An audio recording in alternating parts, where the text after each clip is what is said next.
जय माता दी। आप सभी को मेरा प्यार भरा नमस्कार। मैं सुमन खंडवा स्वागत करती हूँ आप सभी का अपने आज के इस नए ब्लॉग में।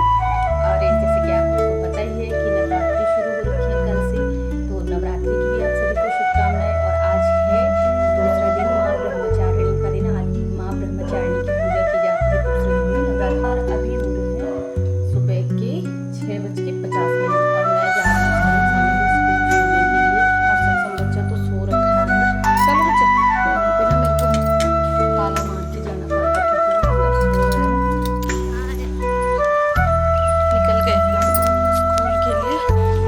सबसे पहले मैं आपको आज का मौसम दिखाती हूँ कि आज का मौसम कैसे हो रखा है।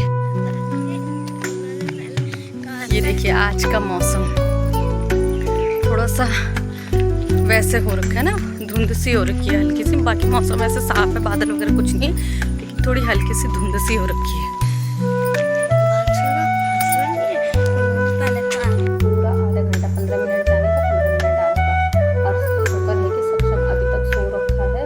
अभी जब मेरे पास टाइम है सक्षम में सो रखा, सबसे पहले मैं पूजा पाठ कर लेती हूँ आज का, क्योंकि आज है मंगलवार। तो सबसे पहले मुझे आज हनुमान चालीसा का पाठ करना होता है मंगलवार को और शनिवार को। तो सबसे पहले मैं हनुमान चालीसा का पाठ कर लेती हूँ। उसके बाद अभी तो मैं इन्हीं कपड़ों में, क्योंकि मैं सुबह नहाई गई थी, कपड़े साफ सुथरे हुए, तो अभी मैं इसमें हनुमान चालीसा कर लेती हूँ। उसके बाद जब मैं दुर्गा सप्तशती का पाठ करूँगी तो उसके लिए मैं साड़ी ही पहनूंगी, क्योंकि दुर्गा सप्तशती का पाठ मैं सूट में नहीं करती।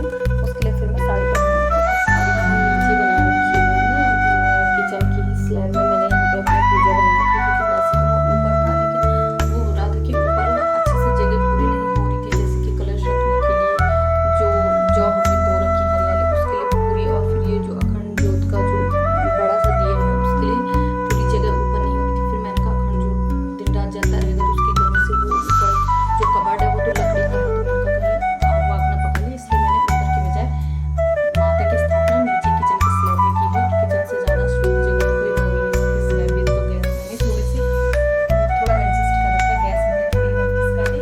उसके बाद ये स्टैंड और अब यहाँ पे माता का स्थान बना रखा है। यहीं पे बैठ के मैं पाठ करती हूँ माता का, दुर्गा सप्तशती का।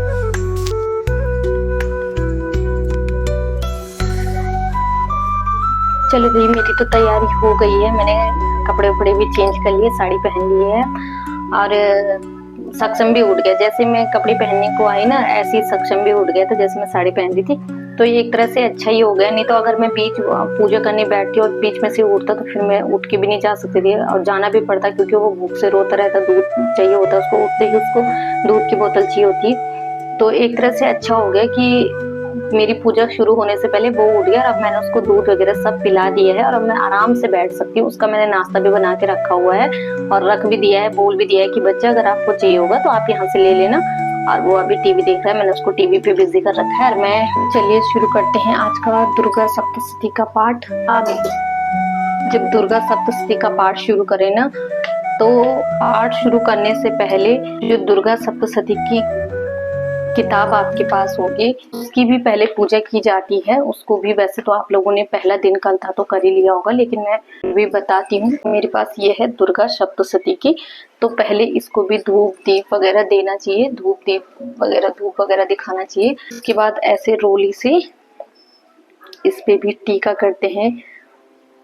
माँ के ग्रंथ पे भी टीका किया जाता है। इस तरह से टीका के पढ़ने से पहले ये चीज होती है, टीका किया जाता है। और दूसरी बात, जब भी आप दुर्गा सप्तशती का पाठ करते हैं तो सीधे अध्याय पढ़ना शुरू नहीं होता है।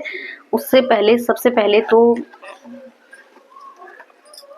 जो ये निर्वाण मंत्र होता है दुर्गा सप्तशती में, जो ये निर्वाण मंत्र होता है, ओम एम क्लीम चामुंडाय विचे, यह माता भगवती का परम सिद्ध प्रदायक मंत्र है। इस मंत्र को सम्मुख रखकर इस मंत्र का आधिकारिक पाठ करने से सिद्धि प्राप्त होती है। दुर्गा सप्तशती के पाठ को शुरू करने से पहले इस मंत्र का आपको कम से कम 7 बार जाप करना है, शुरू करने से पहले भी, और जब आप अपना अध्याय समाप्त कर लें उसके बाद भी इसको 7 बार आपको मंत्रोच्चारण इसको करना है।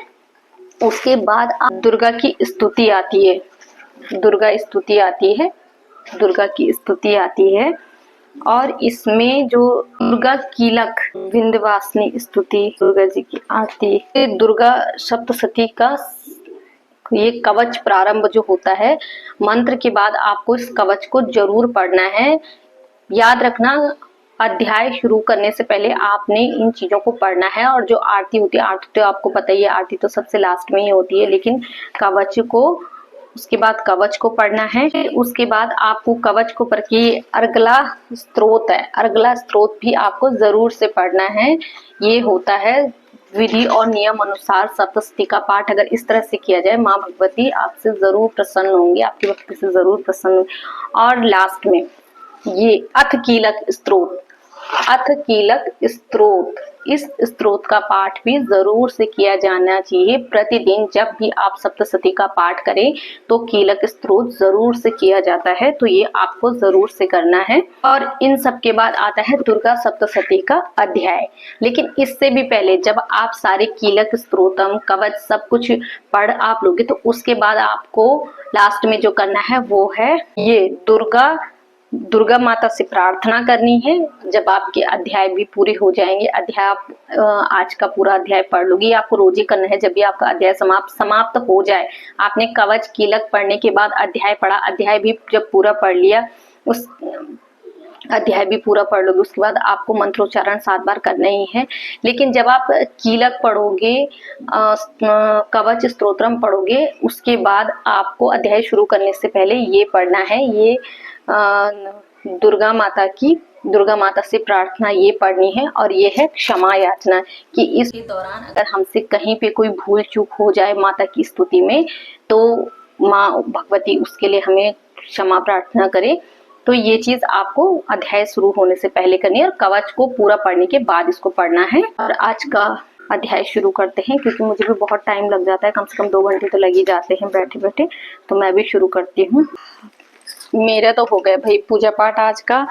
मैंने आज 4 अध्याय किए और मैं बैठ गई थी लगभग 8 बजे, और अब बज रहे हैं 10। तो मैंने कल मैंने 1 अध्याय किया था सप्तशती का, और आज मैंने 4 अध्याय किए, मतलब आज मैंने 5 अध्याय तक पूरा कर लिया। कल मुझे 6वां करना है।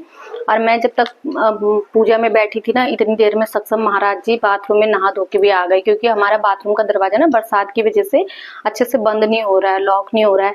तो ये वहां जाके महाराज जी नहा धो के फ्रेश होके ऐसे ही लेट रखा था। तो मैं अभी अभी आई हूँ। हाँ जी हाँ जी, हाँ चलते हैं बेटा, मम्मी को ये लगाने दो, ये लगाने दो, मम्मी को ये लगाने दो, तब चलते हैं।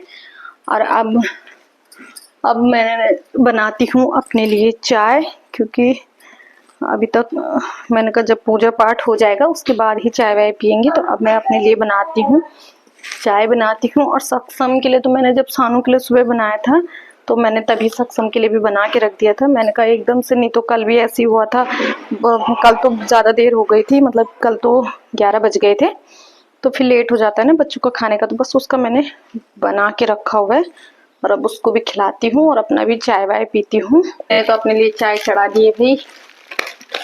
तो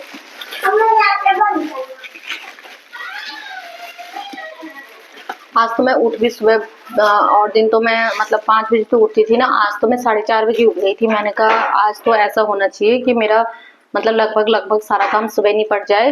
मैंने तो सानोर के लिए दिन की भी तैयारी करके रख ली है, क्योंकि फिर ना बहुत लेट हो जाता है। ये मैंने पूजा के लिए, मैंने वैसे तो चीनी है, चीनी चाय पत्ती सब है घर में अभी, पर ये मैंने पूजा के लिए अलग ला रखी है। चीनी भी, चाय पत्ती भी, सेंधा नमक वगैरह सब मैंने अलग ला रखा है, क्योंकि ऐसा होता है ना, जो हमारा रोज का यूज करने का होता है, जो उसमें कभी कभी ऐसा होता है कि हम वैसे ही हाथों से निकाल लेते, कभी हाथ साफ नहीं होते, या कभी आटे वगैरह के होते तो निकाल लेते, डाल लेते, तो फिर उसको पूजा में बिल्कुल इस्तेमाल नहीं करती मैं।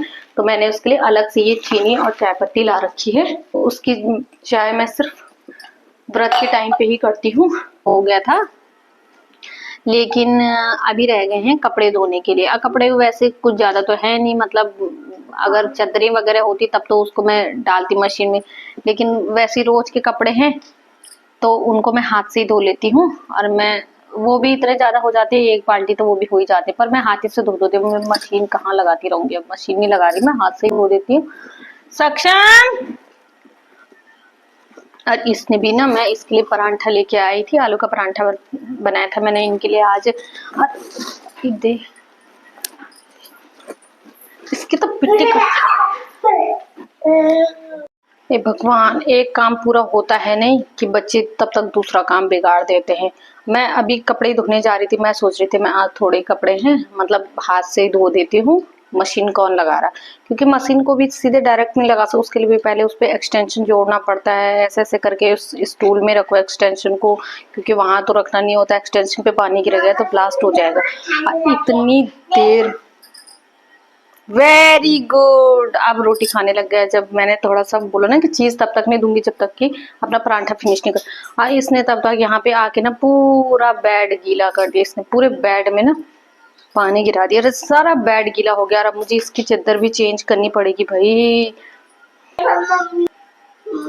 हटो बेटा, तो दीवार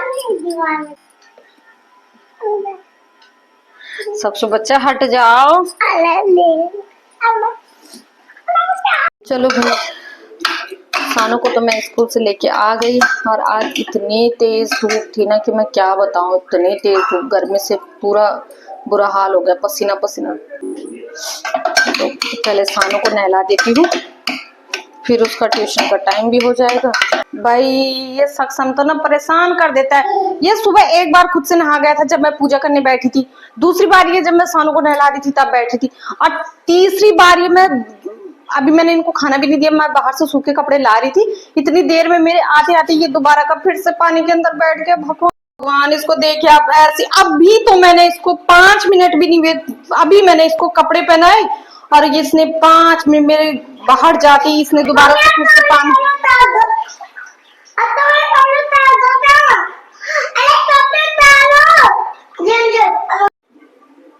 ये काम होता है मेरा पूरा दिन भर का, जो मैं बोलती हूँ मैं बिजी हूँ बिजी हूँ बिजी, यही मेरा सबसे बड़ा काम होता है। मैं कुछ भी करने जाऊं तब तक ये कुछ ना कुछ करके तैयार करके रखा रहता है इसने। इसको देखो या कुछ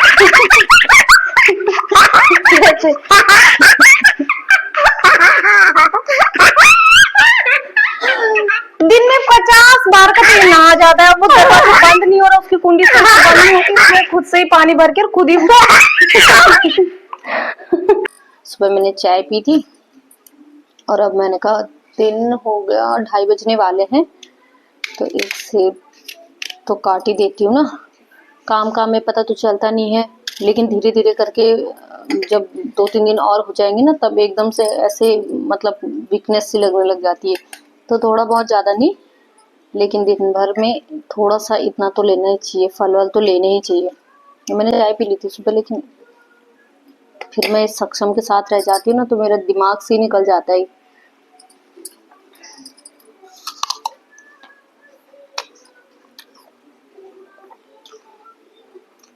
और बार सेब आसानी से 50 रुपए किलो मिल जाते थे, लेकिन इस बार सेब के रेट ना कम नहीं हुए, वैसे कम नहीं हुए, मतलब सड़े पके होंगे वो मिल रहे होंगे 50 रुपए किलो, नहीं तो और बार तो अच्छे अच्छे सेब आते थे ना, भले साइज में छोटे हों लेकिन मीठे होते थे, अच्छी क्वालिटी के होते, 50-60 रुपए किलो आराम से मिल जाए। इस बार नहीं हुए, बिल्कुल नहीं, इस बार तो 100 रुपए किलो से नीचे आए नहीं सेब।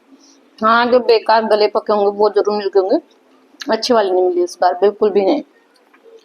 क्योंकि कुछ तो इस बार जो ये इतनी बारिश हुई, इतनी आपदा आई, इस चक्कर में इतना जो मतलब नुकसान हुआ खेती का, फसलों का, फलों के जो बगीचे वगैरह रहेंगे उनका भी नुकसान हुआ होगा, जहाँ से ये आ रहे हैं हिमाचल मंडी हमारे ये रुद्रप्रयाग साइड से, जहाँ भी इनकी अच्छी पैदावार होती है, सब जगह तो आपदा ने इतने बादल फटे, इतनी आपदाएं आई, उस वजह से उनकी फसल घर बार सब कुछ तो खत्म हो गया, तो फिर ये कैसे बचते, तो इस वजह से भी कुछ शायद रेट इस बार डाउन नहीं हुई इनके। नहीं तो शाम के 6:30 बज रहे हैं, और इस टाइम पे मैं दिया तो मेरा जल ही रहा है खैर, लेकिन आरती वगैरह करने के लिए मैं बैठ गई हूँ नहा। ओम शिवम भक्त कल्याणम आरोग्यम सुख संपदा दुख दरिद्र विनाशाय दीपक ज्योति नमोस्तुते।